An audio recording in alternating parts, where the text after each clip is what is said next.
Gempa bumi berkekuatan magnitudo 5,6 terjadi di Cianjur, Jawa Barat pada Senin 21 November 2022. Menurut BMKG, skala gempa bumi ini tidak terlalu besar, tapi menimbulkan kerusakan yang begitu besar lantaran berjenis tektonik kerak dangkal. Struktur bangunan di wilayah yang terdampak pun bisa dikatakan sebagai bangunan yang tidak memenuhi standar tahan gempa. Banyak sekali rumah yang dibangun tanpa mengindahkan struktur aman gempa karena menggunakan besi tulangan atau semen standar. Lokasi pemukiman yang berada di daerah tanah lunak menyebabkan resonansi gelombang gempa yang akhirnya mengamplifikasi atau memperbesar dampak getaran gempa. Belum lagi di daerah perbukitan atau lereng, rumah-rumah penduduk mengalami kerusakan parah lantaran topografi wilayah yang tidak stabil. Namun, peristiwa gempa yang terjadi pada Senin siang 21 November 2022 ini tidak mendapatkan respon yang cepat dari pemerintah pusat. Cianjur, Jawa Barat, yang jarak tempuhnya 2 jam 30 menit atau sekitar 117 km dari ibu kota Jakarta, semestinya mudah untuk dijangkau oleh bantuan ataupun tindakan penanggulangan pasca bencana dari pemerintah pusat. Hingga Selasa siang 22 November, yaitu 1 hari setelah kejadian, korban gempa Cianjur mengaku masih kesulitan mengakses listrik, jaringan komunikasi, makanan, dan minuman. Hal ini dirasakan oleh warga desa Gasol, kecamatan Cugenang, salah satunya adalah Alex.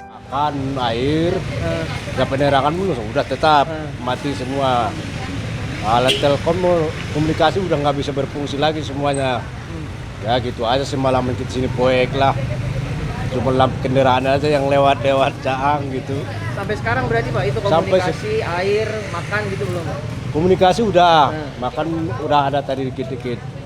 Kalau aliran belum. Ya udah gitu aja mungkin.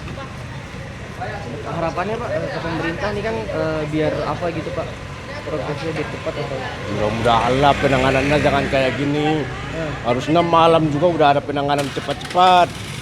Ini siang ini baru ada penanganan, sedangkan kejadian kemarin jam 1-an. Iya, harusnya kan maghrib aja udah ada penanganan. Ya, tenda juga harusnya penting mah udah ada siap. Ini baru tadi pagi aja masuk tenda. Buat apa lagi orang? Udah kemarin mau hujan lagi kan? Sempat kan gerimis kemarin, tenda nggak ada. Anak-anak pada keluyuran, pusing kandungnya semua. Oh berarti begitu kejadian gempa hari itu belum ada penanganan ya Pak? Baru nggak hari ada, ini gitu Pak? Baru hari ini. Masyarakat sendiri aja yang sini. Menurut pantauan jurnalis IDN Times, sejumlah akses jalan di beberapa wilayah terdampak di Cianjur, Jawa Barat tersendat lantaran akses jalan yang sempit. Hal ini karena beberapa ruas jalan masih tertutup oleh longsoran tanah serta reruntuhan tembok yang mengakibatkan kendaraan yang lewat harus bergantian melewati akses jalan tersebut.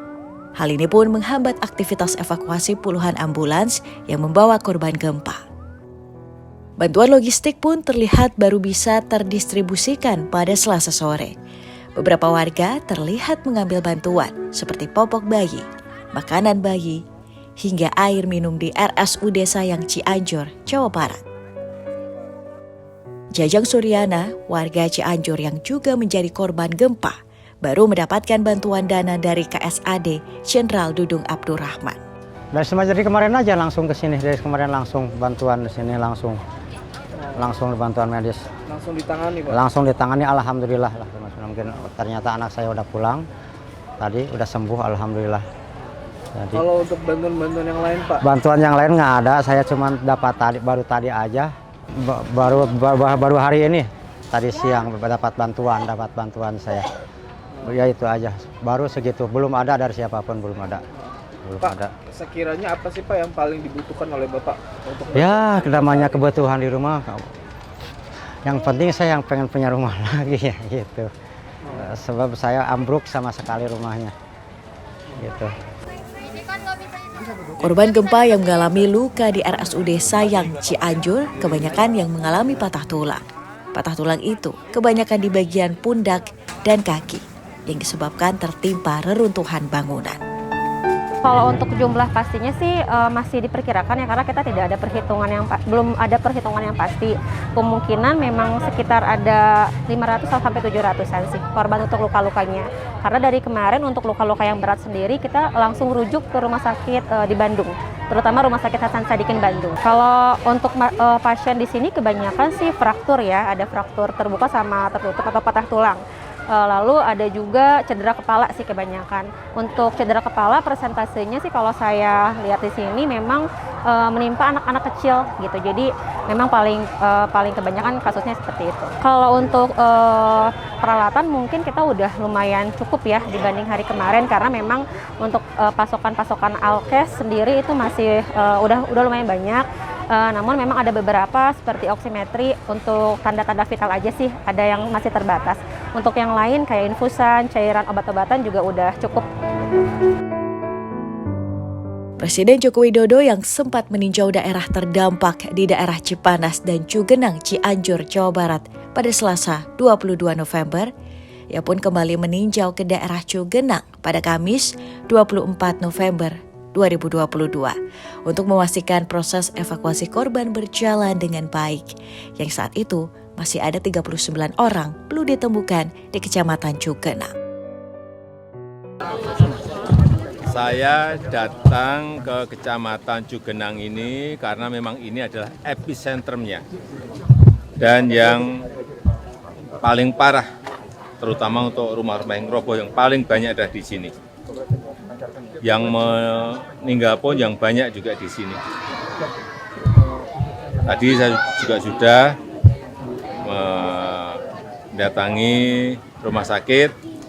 Memang awal ada 741 pasien yang masuk ke rumah sakit, tetapi tadi tinggal 24 karena ada sebagian dirujuk ke Jakarta, ke Bandung, dan yang lain memang sudah diperbolehkan pulang.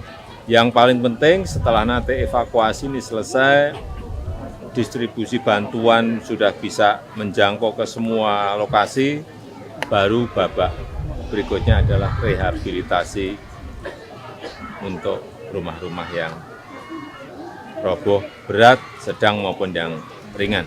Yang sudah saya sampaikan hari Selasa yang lalu, 50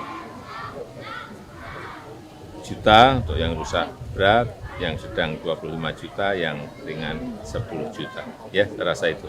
Untuk pembangunan rumahnya ini akan dikoordinir langsung sama pemerintah atau uangnya diberikan ke warga, Pak? Bisa beberapa skema. Ada yang nanti dibangun oleh Kementerian PU, ada yang juga dibantu oleh TNI, ada juga yang diserahkan kalau memang itu bisa mempercepat. Kita tidak terpaku pada satu skema. Ya. Sementara itu hingga Selasa 29 November 2022 pukul 00 dini hari waktu Indonesia Barat hingga pukul 16 sore hari terasa gempa bumi susulan sebanyak 14 kali. Sehingga gempa susulan sudah terjadi sebanyak 336 kali gempa sampai dengan Rabu 30 November 2022 pukul 5 pagi.